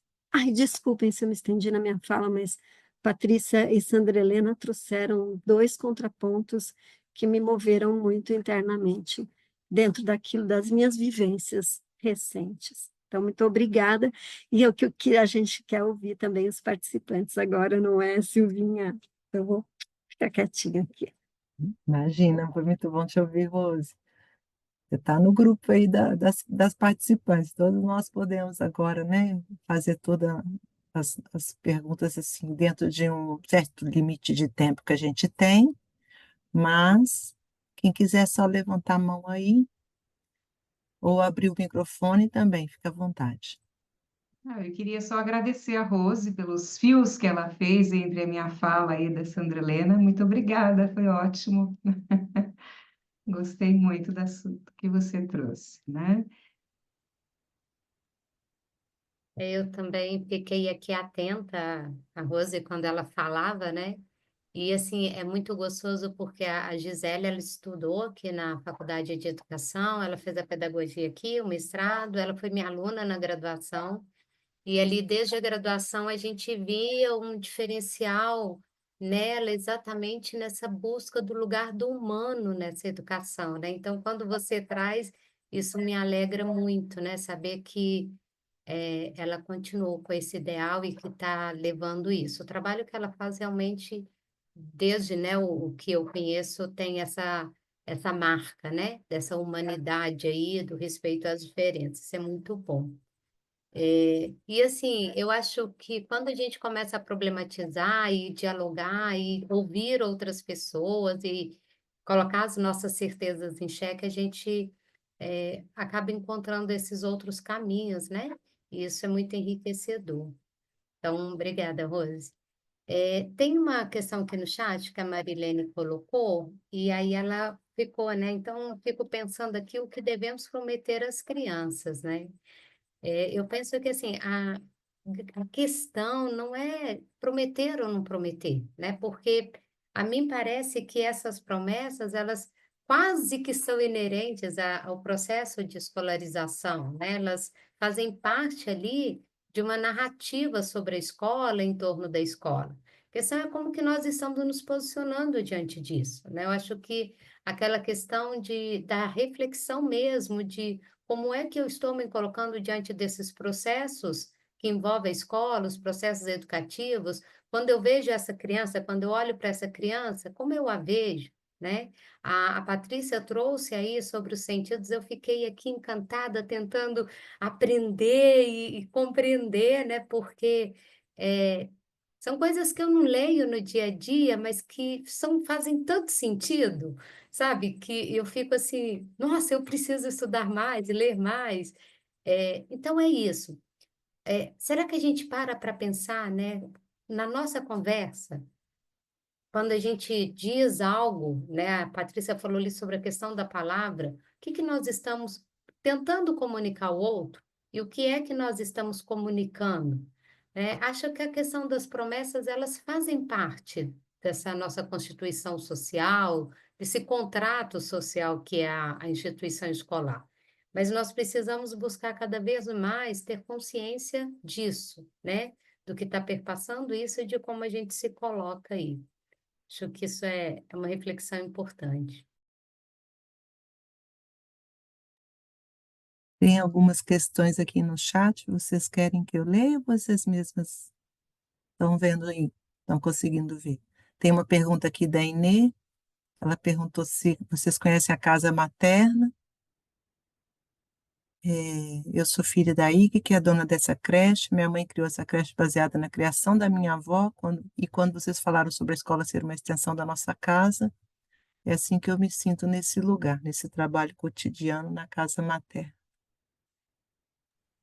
Sim, muito bonito, Inê, né? Muito legal conhecer, saber sobre essa casa materna. Não conheço, não, mas gostaria muito de conhecer. Que bacana, né? Poder ter esse lugar caloroso para crescer, né? Tenho certeza que foi muito significativo para você. Muito bom, né? Mais alguma questão que vocês gostariam de escrever ou falar? Fiquem à vontade. É. Eu achei muito bacana o que a Sandra Helena trouxe sobre essas transições, né? Porque isso é muito importante e as pessoas, de uma forma geral, não pensam nisso, né? Não cuidam dessa questão. Eu achei muito especial essa sua reflexão, porque realmente, né, as crianças hoje em dia, né, mudam de escola, tem essa, né, como você trouxe, e, e isso é muito importante para a criança, realmente, né? A questão dos vínculos, né, que eu também falei, acho que tudo isso a gente precisa realmente refletir muito a respeito para cuidar, né? A gente, eu trabalho bastante com educação infantil, né, com a abordagem Pickler, E um dos pilares da abordagem Pickler é justamente esse, é cuidar das transições. E são das pequenas transições, da introdução alimentar, da troca de fraldas, do desfraude, né, de tudo isso que acontece, para que aconteça de uma forma mais humana, né, respeitando realmente o tempo da criança, né? É interessante porque eu acho que as crianças hoje em dia estão sofrendo muito com os adultos, né? Porque as crianças, os adultos não consideram o tempo que a criança precisa, né? Hoje em dia se quer apressar tudo, né? Apressar a alfabetização, apressar o desfraude, né? Apressar a entrada na faculdade, é tudo assim, né? Tudo em cascata, né? E a neurociência ensina para a gente que existe um tempo de amadurecimento e que a gente tem que esperar. Não adianta você querer que uma criança de 1 ano desfraude ou que, né, uma criança de 5 anos aprenda a escrever e ler, ela vai até aprender. Mas será que não vai prejudicar realmente o desenvolvimento motor dela, né, o desenvolvimento cognitivo? Porque ela precisa das atividades práticas, né, dessa vivência com o próprio corpo para depois poder aprender e ler, né? E é muito importante, as pessoas às vezes não se lembram disso, né? Então, é muito significativo realmente que você trouxe, Sandra Helena, né? E a hipervalorização da tecnologia, né, Patrícia? Que a neurociência está É, contra essa coisa dos jogos que a gente acredita ser inofensivo e cada vez mais jovens, né? As crianças estão tendo acesso isso, a danos né? cerebrais. Exato. Então, hoje as pesquisas provam esses danos cerebrais, né?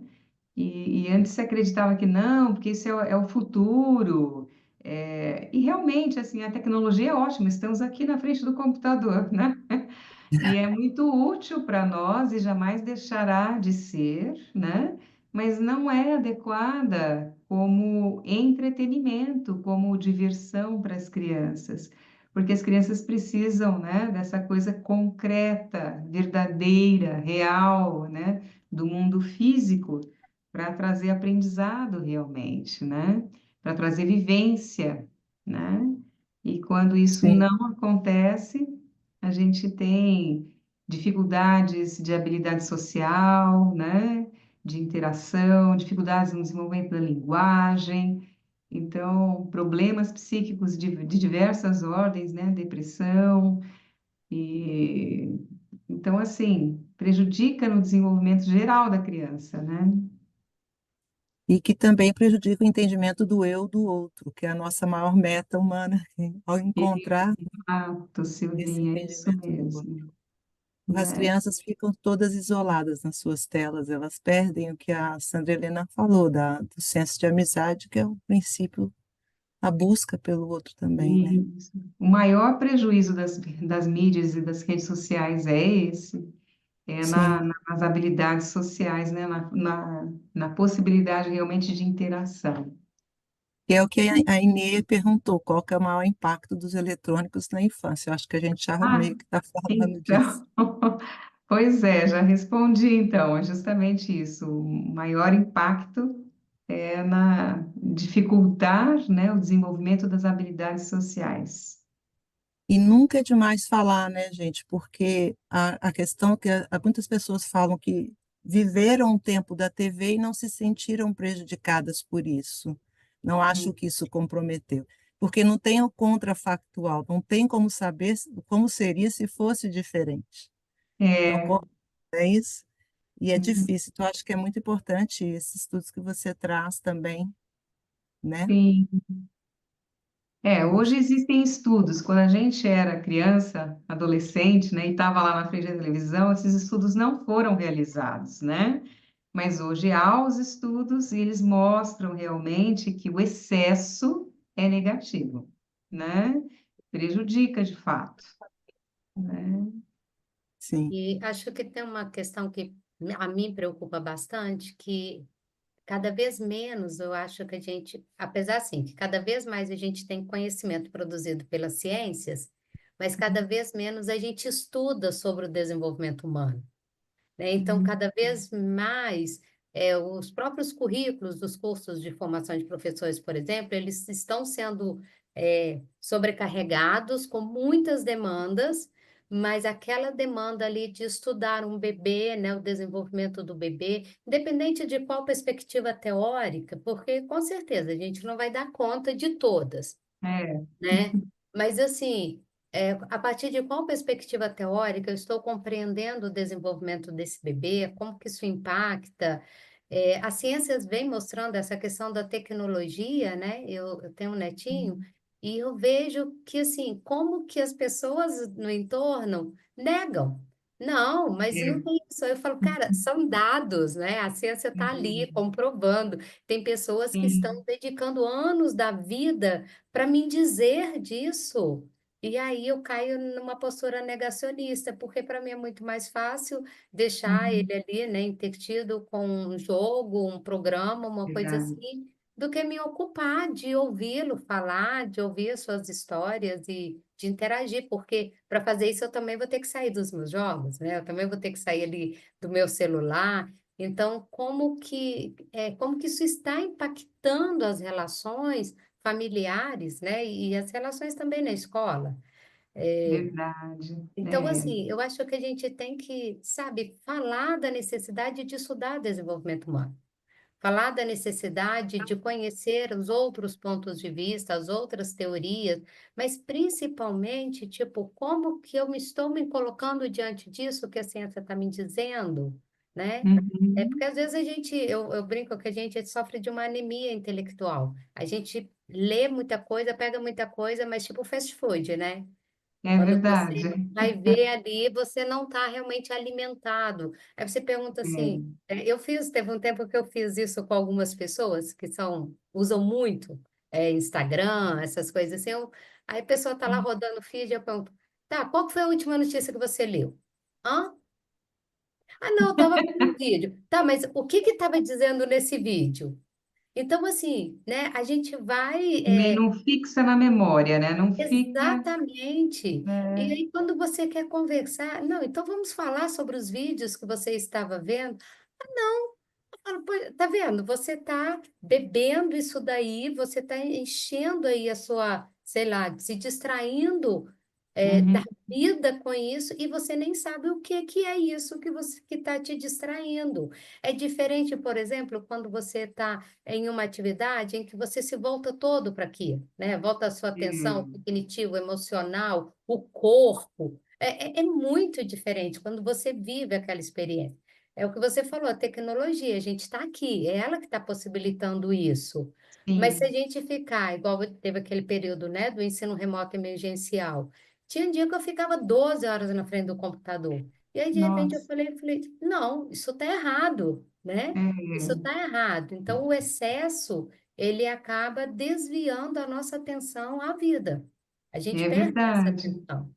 É, Então, hoje as redes sociais, eles são um ladrão de tempo. A gente se distrai. É interessante isso, porque assim, nós seres humanos, a gente não consegue estar o tempo inteiro presente, atento. A gente precisa de momentos de lazer, de descanso, de relaxamento, né? Mas assim, o celular que está o tempo inteiro na mão, ele oferece isso, ele oferece uma dispersão, né? E se a gente e é encantador, tem som, tem música, tem imagens, tem coisas divertidas, engraçadas, interessantes, mas tem muito lixo também. Então, assim, dá trabalho também escolher, né? É, selecionar o que vale a pena e o que não vale a pena, né? Então, assim, e a gente está deixando de se relacionar com as pessoas. Hoje em dia, quem visita alguém? Qual foi a última visita que vocês fizeram à casa de alguém? é. Mas eu queria também. Você terminou, Patrícia? Eu queria Não, fazer um então, comentário. eu só queria concluir. Então, assim, a gente está se distraindo demais, né? E está se distraindo da própria vida, né? O que que eu quero para mim, né? Eu vou só trabalhar e me distrair? Eu vou só, né, estudar, realizar algumas coisas que eu faço? Acho que a gente precisa refletir muito a respeito, né? E os adultos, os pais, eles ficam muito no celular e dão, né, o exemplo, porque a criança imita o pai e mãe, né? Então, é muito sério isso. E eu Faz queria parte. só completar essa ideia, Patrícia e Sandra, que vocês trouxeram, que a criança, então, não tem filtro próprio, ela não tem o eu presente. Nós, adultos, Uhum, estamos vivendo verdadeiramente com essa dificuldade de como é que sou eu que vou direcionar o que eu quero ver aqui ou o que eu quero fazer aqui, como é que uhum, eu tomo essa decisão?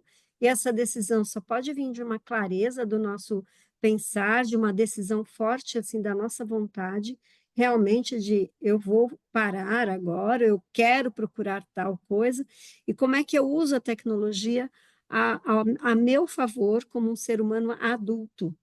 E a uhum, criança não tem essa condição, e a gente está vivendo já problemas seríssimos de adicção, e como a Patrícia e a Sandra Helena falaram, de problemas muito intensos de saúde, que agora já não é mais saúde física. Então, se há 30 anos a gente tinha que se preocupar com o excesso de açúcar que estava dando cárie, agora a gente tem que se preocupar com este alimento imagético, porque é uma fome de imagens. Agora, voltando a essa analogia que você fez, Sandra, com a alimentação, é uma carência de imagens como alimento para essa essência de cada ser, para essa vida interior.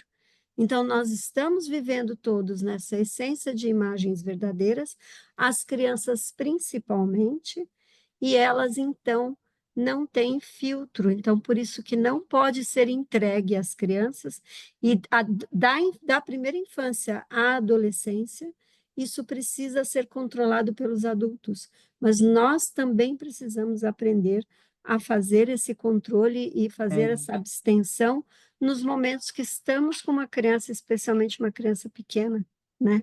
Como é Uhum. que a gente faz essa distinção?